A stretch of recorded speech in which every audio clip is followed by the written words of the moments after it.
I'm Jack, this is Jam. We specialize in wedding photography services, prenups, and portraits. I'm the photographer of Paper Project and then siya yung poet and voice-over talent.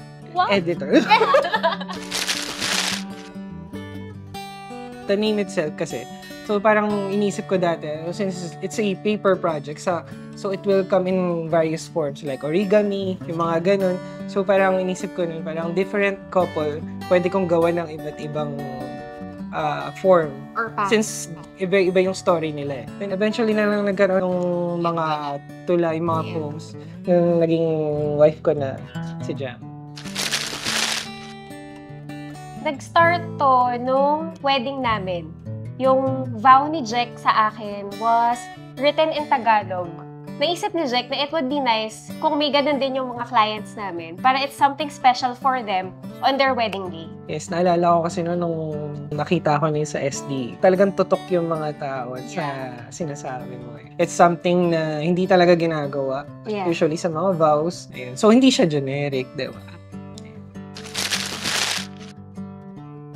Talata is not us eh. Talata is every couple na magbubuk. Yes. So, it's not our story. It's their story. Napapakita namin yung pagka-artist namin. Talagang 100%, hindi siya dahil lang ito yung trabaho namin eh. Dahil business siya eh. Hindi siya ganun.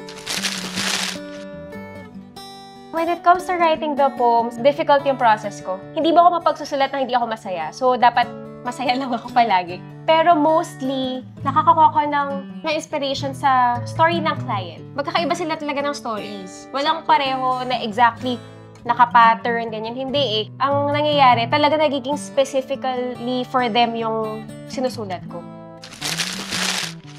Ako, mahilig ako manood ng movie. Or mga Korean drama kasi magaganda yung mga nila.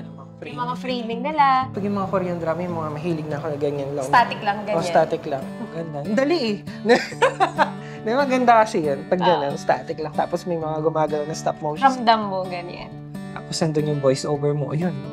I draw a lot from other artists' work. I'm a collector also eh. So, mga toys ko, nagbabasa din ako ng mga libro eh. Refreshing siya na hindi lang din puro photography. Yung tutok ko, kasi parang overwhelming siya eh kapag puro works. Pag naglalaro ako minsan ng mga video games, may mga certain framing sila na, pwede kong gamitin pala. Ba? Oo. May ganun? Meron. Ang weird, no?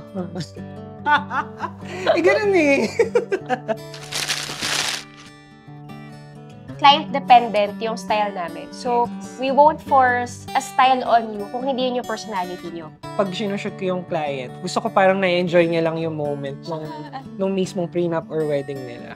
Tsaka yung tipong titignan nila yung photos nila after 50 years. Gusto namin ang maiisip nila, ay, nag-enjoy kami. Ang saya ng experience namin. Yes. Hindi kami pinahirapan ng photographer. Kung ano kami, yun yung lumabas. Ganyan. Yes. The goal of the photos is palabasin kung ano yung sila talaga. Mas madali yung workflow ng husband and wife. Pag nag-jive na kayo together, nafe-feel siguro yung ng clients namin na parang okay yung relationship nila, okay yung workflow nila together. So, at least mapagkakatiwalaan natin sila na hindi sila maghiwalay. Ganon. Ang isa pang advantage din siguro, we get to know our clients more eh. Mas madali mo siyang makaka-interact, mas madali mo siyang makakuhaan, mas madali mong mapapalagay yung loob. Ang black and white namin dyan is it's a 30-minute mini photo shoot session.